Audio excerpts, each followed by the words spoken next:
Real quick before we get into today's video, just want to thank the people over on Patreon who have taken the time out to help support the channel, and just got to say thank you so much from the bottom of my heart for your support. Once I start offering memberships and figure out what to offer for memberships on this channel, I'll start adding the names of YouTube members as well. So with that being said, let's go ahead and get into the review. Yo, what's going on everybody? It's your boy Naruto Explained here, bringing you guys a review for Boruto Chapter 55. And now that chapter 55 is now done and in the books, we got quite a bit to talk about right now, man. Chapter 55, we knew it from the spoilers, we knew it from the build up, but god dog, man, actually reading the chapter, this one's gonna hit home. So for anime only fans, this is the time of month where a lot of the content on the channel is spoiler heavy. So at this point, if you're still here, I'm assuming that you don't care about spoilers. So man, Kurama's death, man, Kurama's death. Like, I had seen some of the panels before, but actually getting the full context of the situation now and seeing the full conversation with Naruto and Kurama, this is one of those times where I was absolutely touched right here. I've seen a lot of people upset over the fact that Kurama's dead. I've seen people call it stupid, and the thing I'll say is you're not gonna understand where some of the hatred for what happened here came from. However, the thing is, it's like, I know for me, this ain't my first rodeo with Masashi Kishimoto, okay? Like, I said it before, I've been reading Naruto since like 2001, 2002. I remember going through the weekly chapters once you had a few websites that were putting all the chapters up on a regular basis. I remember going through and you had like a 3 or 4 year stretch where Orochimaru died, and then Asuma died, then Jiraiya, Itachi, Kakashi, Suzune. You had Hinata's fate unknown for like 3 or 4 weeks. We didn't know she was dead or alive. So, you know, when Kishimoto goes on a killing spree, he goes on a killing spree. So the fact that we left out of this situation with just Kurama dead, I mean, that's one thing. But you know what I'll say though is that there's actually some beautiful symbolism and Kurama dying that I've not seen a lot of people talk about. So when you look at Kurama's character arc, he was introduced as this evil spirit, this cursed spirit that's inside of Naruto's body. He's the whole reason why everyone hates him. It's a power that absolutely terrifies Naruto. The first few times you actually see Naruto tapping into the Kyuubi's power, it became very clear that this was something very forbidden. You saw this big ass nine-tailed fox behind a cage trying to rip Naruto's heart out at one point. And the fact is that slowly over the course of the series, it became more and more dangerous as Naruto began to tap into more and more of that power,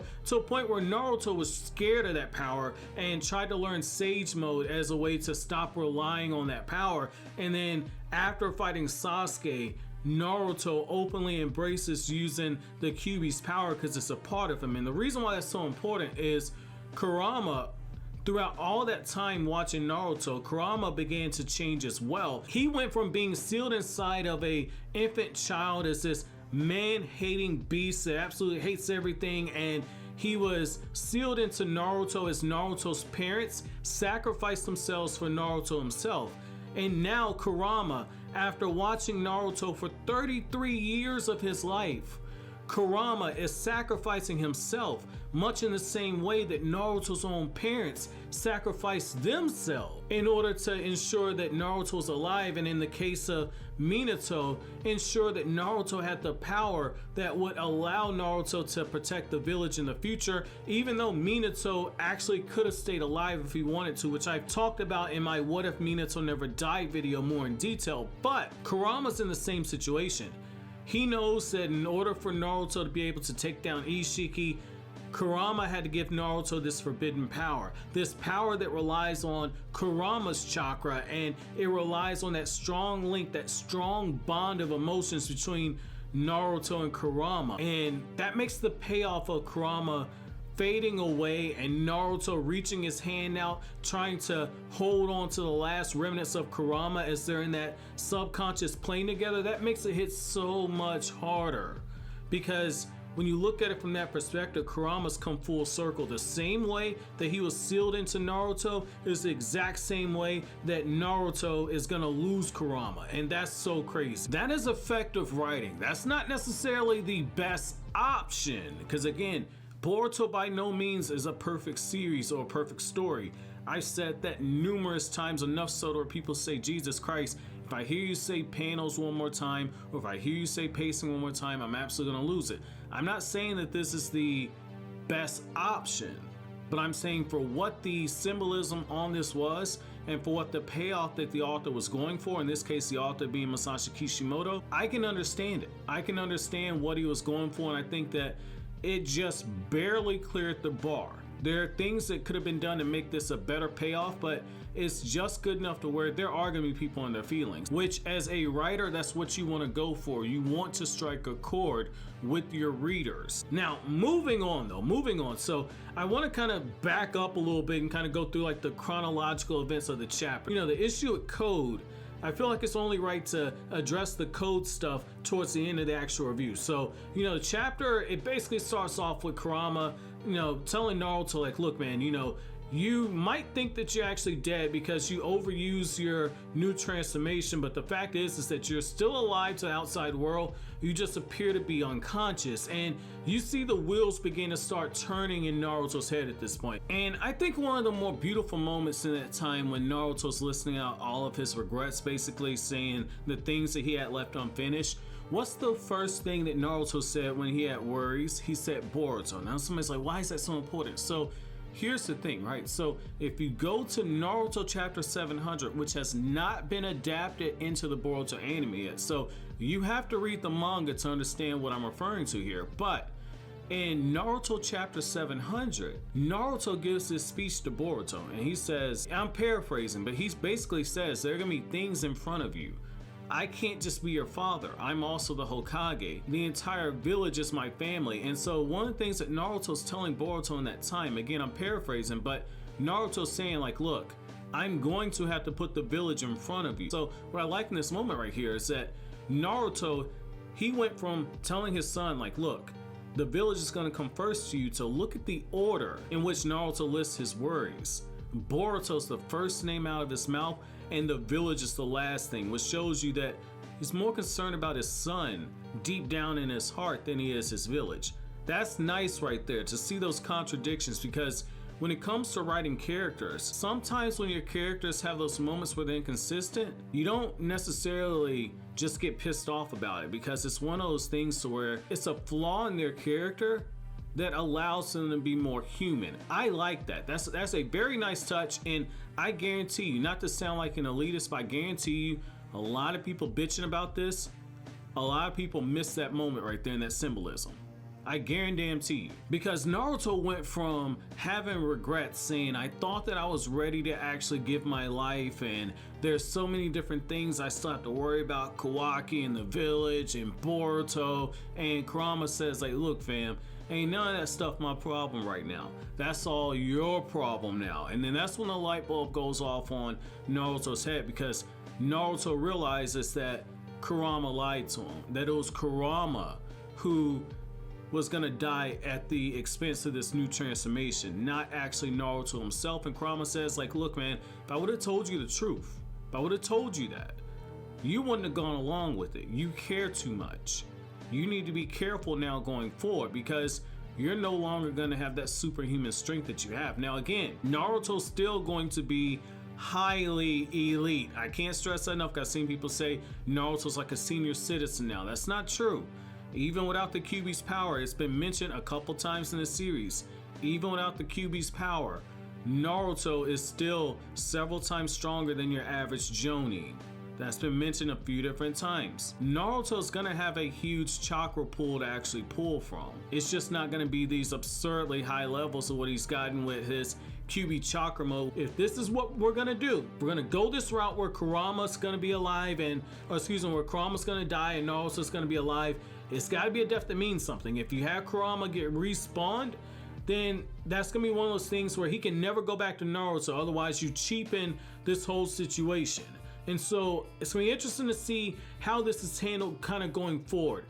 I think that Kurama's gonna stay dead. I think because this is new transformation, a new type of power, that Kurama's not coming back. I don't think that's gonna be the case. This is completely different, and I like how Kishimoto, when he writes this, he's saying like, hey, it's kind of like the extraction of a Biju out of a jinchuuriki, but in this case, the jinchuuriki doesn't die because it's me that's actually dying. And so this is Kishimoto telling you, this is different. Like we've been told before that like if a Biju is destroyed, if the jinchuuriki is destroyed, the Biju will always respawn. You can't destroy pure chakra itself. But the thing is this new transformation, which a lot of people overlook, this new transformation is consuming chakra. And so that's different than actual destroying the jinchuuriki and the Biju dies alongside them. This is completely different. Kurama's chakra was consumed for that new transformation.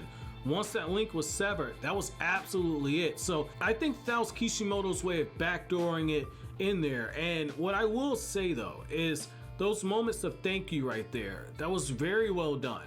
That was very well done. The only thing that I would like to see more of is, and I said this before when it comes to the art in the panels, when Ikimoto is at his best, when he puts the effort in and he stays in the moment and does not rush for impact shots, which don't have to always be like the big hard blows to get landed, but instead the impact shots can be those moments where like the characters are crying and they got that huge spread or something like that. Those count as impact shots. And so for this right here, I would have liked to actually see just a little bit more build up. I would have liked to see a little bit more done in this area right here. I feel like there was more that could be done emotionally in order to make the scene resonate more. So like, I get what they were going for here. I get what Kishimoto was going for with the story.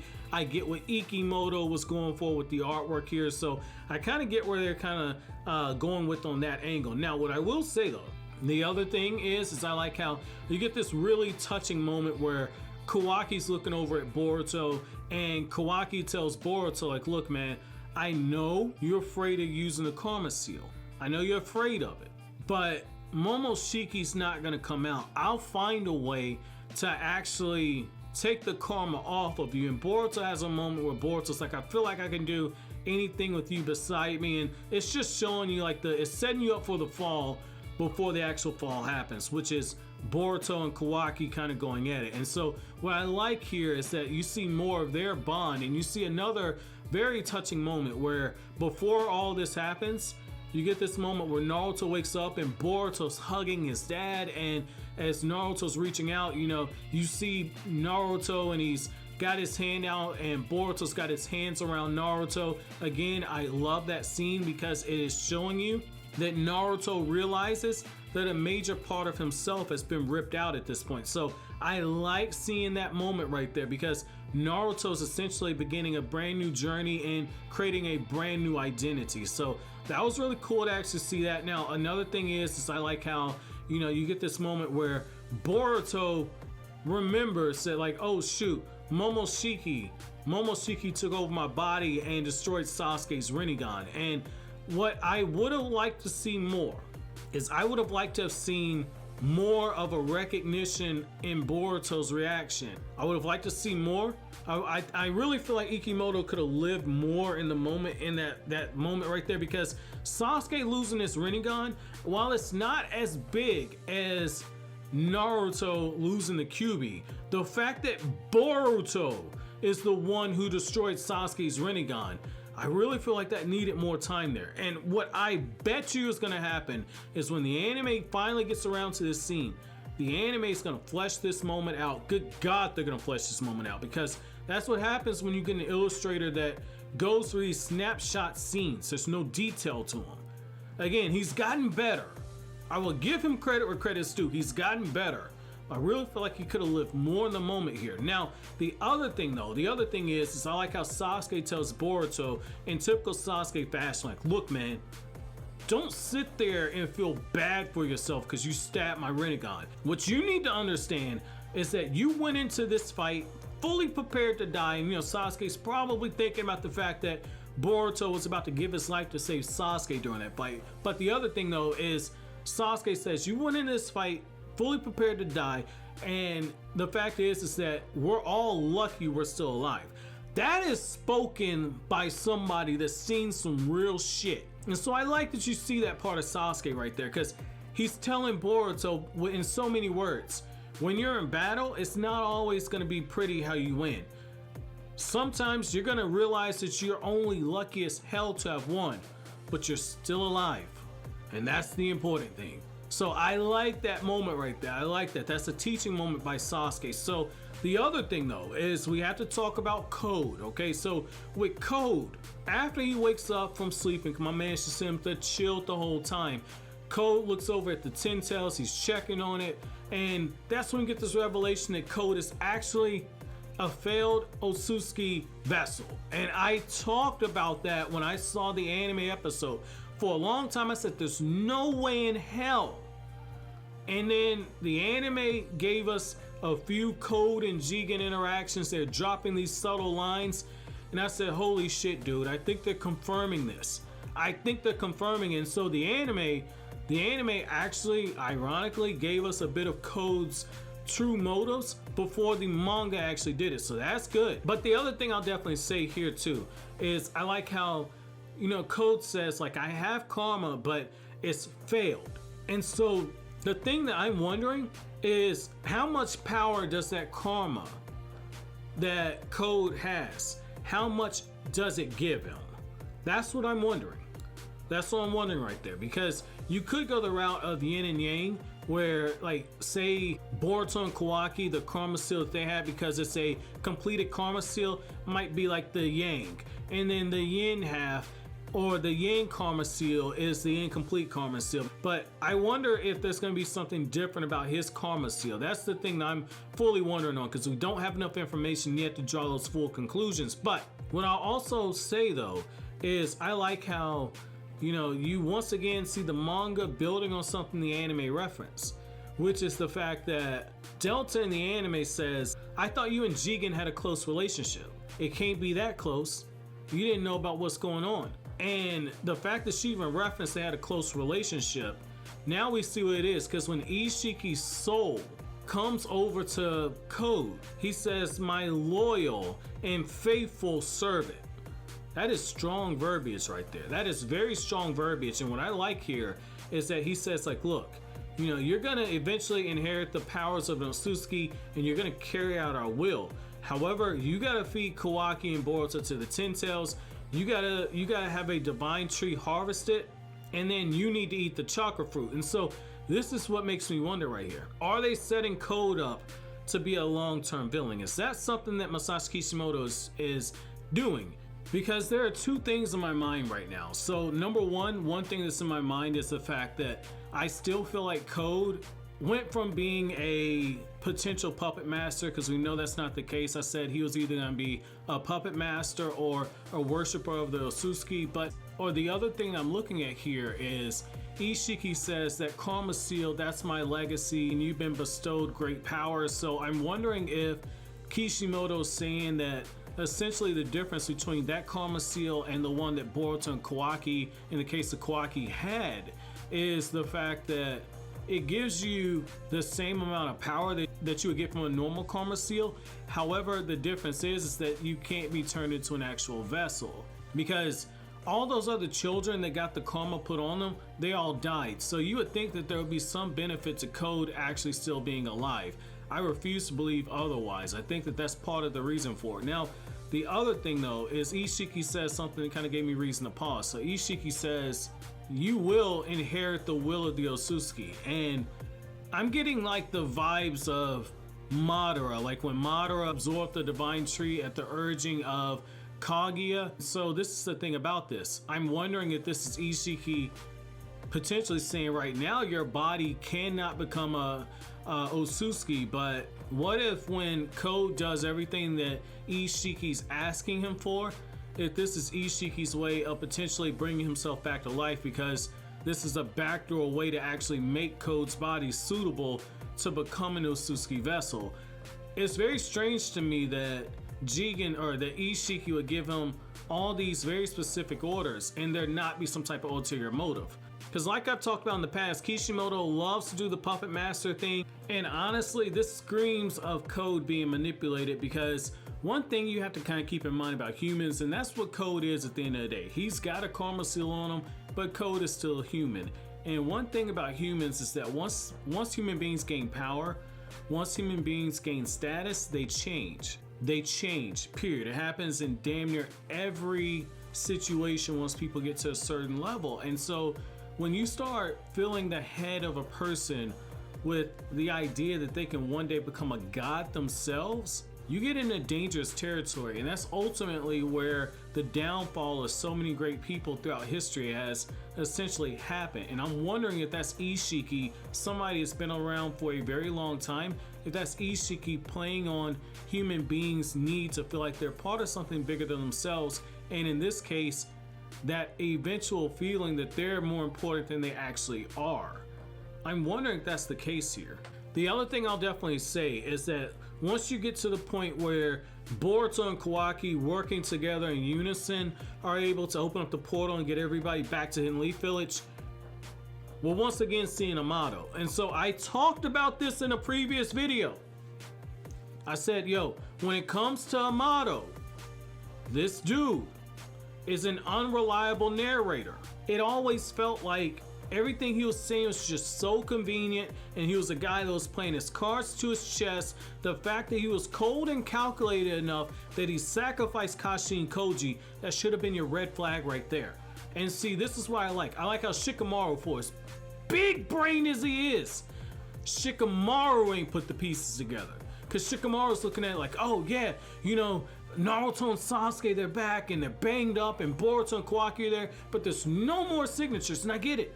Shikamaru's just glad that they don't have an Otsutsuki running through rampaging. I totally understand why Shikamaru's looking at it like that, but this is the other thing.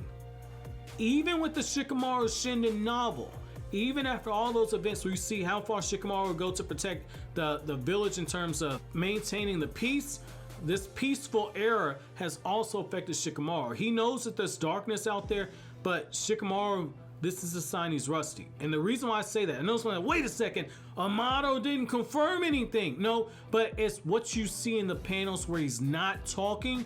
It's in the panels where other people are looking at him like Sumire, where you look at that moment and you say, there's something else coming here. And they let us know in the promotional information for this chapter that Code and Amato's true motives, I'm paraphrasing what it said, but Code and Amato's true motives have yet to be revealed.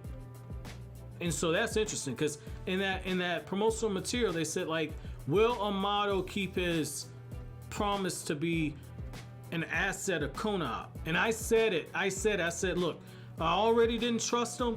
I really don't trust him after this promotional information. Now I don't trust him after this chapter, because Sumire looks at him and she's giving the dude the side eye. And that's right there letting you know, like, even Sumire's looking at it, she's like, yo, I don't trust this guy. Because one of the first things that Amato says, he says like, hey, I wonder what's going on with Kawaki. So wait a second. You know Kawaki no longer has the karma seal, but you find yourself asking, is Kawaki okay? That means that you had another plan for Kawaki. I said it the whole time. This dude allowed himself to be in that damn bunker. He allowed himself to be in this situation. What his end game is, I don't know whether or not that big ass laptop thingy that he's got there, he stored all that data in it. I don't know if maybe he's like crashing Konoha's cybernetic infrastructure when it comes to all of their stuff, or he's like implanting a virus or whatever he's doing. But Amato's got a different motive here, and I like how even Sumire's like, I don't know, because again, look at all of the downfall of what's happened since this dude's coming to the village. Kawaki, okay, Kawaki loses the karma seal. Kashi and Koji, the one person who probably knows a lot about Amato, is seemingly dead. He escaped, but he might be bleeding out somewhere. We don't know what's going on with Koji. Naruto has lost the power of the QB. An added bonus, Amato likely did not foresee a scenario to where Naruto let alone beats Isshiki, but ends up losing the QB on top of that. I think best case is he was thinking it'd be mutually assured destruction, where both of them get wiped out and Sasuke gets wiped out as well. But the fact is that Sasuke's lost his rinnegan on top of that. I feel like Code for right now is where Masashi Kishimoto wants us to direct our attention to, because that's the flashier, sexier thing.